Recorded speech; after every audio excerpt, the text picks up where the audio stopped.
Mais voyons, ça marche pas pantoute, cette imprimante-là. Léo, donne ma carte, je m'en vais acheter une imprimante. Sais-tu quoi choisir? Non. Juste une qui va pas tout dégueulasser mon CV. Avec ton expérience professionnelle, c'est normal que ton CV fasse pas très bonne impression.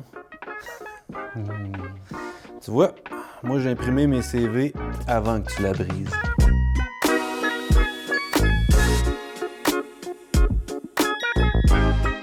I guess qu'il faudrait prendre une imprimante laser, celle qu'on a brisée était à jet d'encre.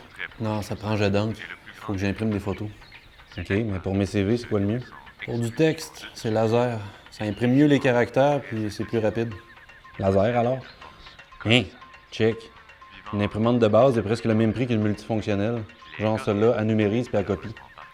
Est-ce qu'elle fait le T aussi? Je peux demander à l'experte. Une imprimante multifonction est utile si vous voulez numériser ou copier des documents. Mais la jet d'encre, est-ce qu'elle consomme autant d'encre que la laser? Non. Le problème avec les imprimantes à jet d'encre, c'est que lorsque vous passez beaucoup de temps sans imprimer, l'appareil utilise de l'encre pour nettoyer ses têtes d'impression, ce qui n'est pas le cas avec les imprimantes laser qui n'ont pas besoin de nettoyer leur tête. Mais, mettons que j'imprime en couleur, est-ce que j'ai besoin d'encre noire? Tu trouveras cette information sur notre site Web. Dans chaque fiche de produit, nous indiquons s'il est possible d'imprimer lorsque une ou plusieurs cartouches sont vides. Et pour mes photos? Si tu veux, Léo, on a identifié les meilleurs appareils pour les amateurs de photos, pour les utilisateurs occasionnels et pour les utilisateurs réguliers. Tous les liens sont dans la description. Sinon, un dernier conseil pour économiser sur l'impression? J'en ai 6. Le premier, c'est d'opter pour une imprimante qui permet de changer les cartouches une à la fois. Ensuite, tu peux aussi tenter de regrouper tes impressions pour diminuer le gaspillage d'encre dû au nettoyage des têtes. Si tu veux, tu peux aussi utiliser les modes brouillon ou écono pour tes impressions. Il paraît qu'il y a une police qui fait sauver de l'encre. C'est vrai, ça? Tout à fait. Des polices comme Times New Roman permettent d'utiliser jusqu'à 27 % moins d'encre que d'autres polices, comme par exemple Arial.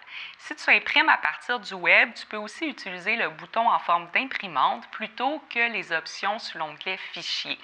Ceci va te permettre d'imprimer du texte suivi plutôt que des blocs de texte entrecoupés d'encadrés et de photos. Mais si j'imprime en blanc sur du noir, je sauve de l'encre. Ah, mais bien sûr, hein. Tu peux aussi imprimer en blanc sur blanc. Comme ça sauve l'encre et la personne qui lira ton CV. Dernier conseil, on ne le dira jamais assez, dans un document, n'imprimez que les pages dont vous avez vraiment besoin. Ben écoute, merci. On s'en va checker ça. Tu vois, avec un CV de même, je t'aurais jamais engagé. Parce que tu trouves que le tien est meilleur? Attends. Expérience professionnelle. Acrobate de l'esprit, 5 ans. Chasseur de fantômes, 1 an. Mais quoi? Ben, ça n'existe pas. C'est imaginaire. Oui, parce que président d'une grande société et parler 25 langues comme le finlandais et le hongrois, c'est très crédible. Ben quoi? C'est juste pas encore arrivé.